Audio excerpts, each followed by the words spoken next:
Want to bring in our reporter panel. Riley Rogerson covers politics for NOTUS. That's news of the U.S. Sophia Cai, White House reporter for Politico. So I want to play for you both sound bites from this Sunday's Face the Nation. Ed O'Keefe is substituting for our colleague Margaret Brennan. He talked to Thom Tillis about the future of Kevin Warsh, nominated to be the next chairman of the Federal Reserve. Control room, please play that.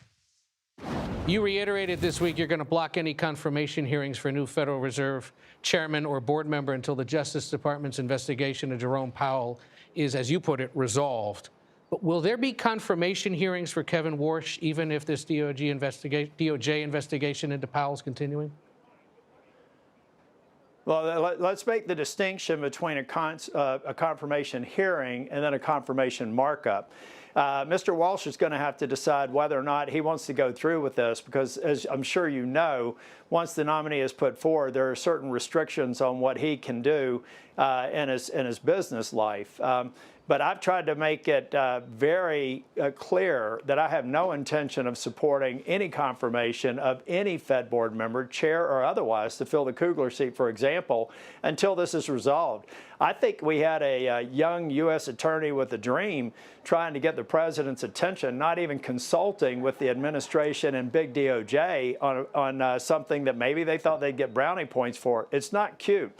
And if this is only about 2 minutes of discussion that came before Chair Powell, that prosecutor should listen to the 7 members, Republican members, who said they didn't see any criminal intent or activity.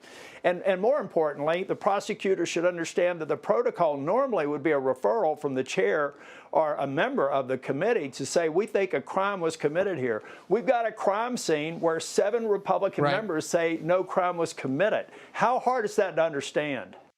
Riley, that's pretty definitive and could gum this up quite considerably. Absolutely. And we have a running joke on Capitol Hill that Thom Tillis is unleashed now that he is not running for re-election. And I think we're seeing a taste of that with this Jerome Powell investigation and his firm opposition against it. Thom Tillis, because he's not running, has been freed up to really speak his mind and come out firmly against the Trump administration on a number of topics. For the audience's benefit, Riley, can he alone stop this? He can slow this down significantly, yes, in the banking committee. So his opposition is a big, big deal in order to get Warsh installed at the Fed. Sophia, you and several of your colleagues had some fascinating reporting about a topic that we opened our show with, which is immigration broadly and enforcement. And many federal judges rejecting assertions made in that context by this administration, and a not insubstantial number.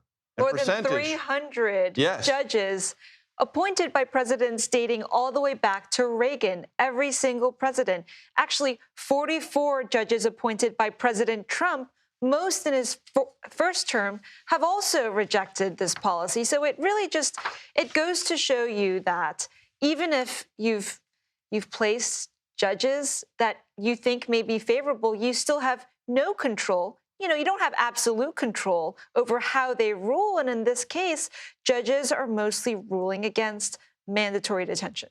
Because they don't find it constitutionally sufficient on the grounds that the administration keeps arguing in each of these cases, yes. Right. And for our audience's benefit, there is a process in the Senate for judicial confirmation, lower bench, blue slip. Democrats have to be involved in that process. The president denounces that all the time. But you found in your reporting, this is even true for federal district or appellate judges appointed from red states or coming from red states. Absolutely. So the Constitution is the Constitution, and they're reading it in a very certain way. And they say in these rulings, the administration is not.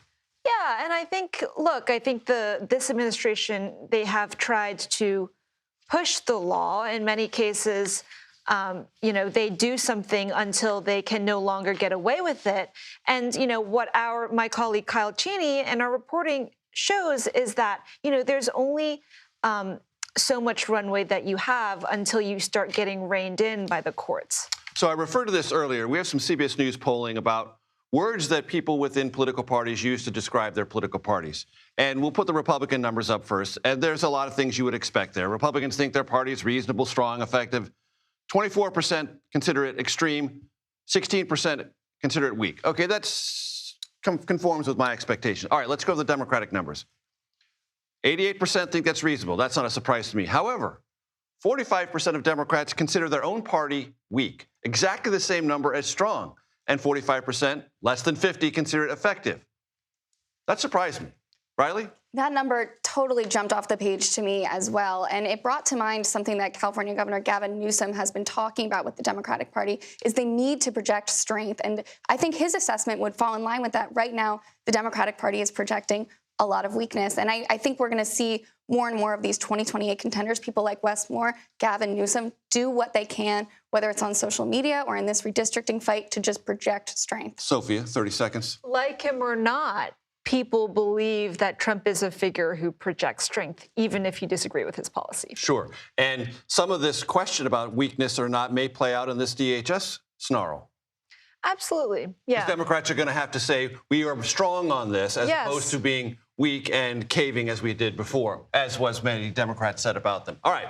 Riley Rogerson, Sophia Cai.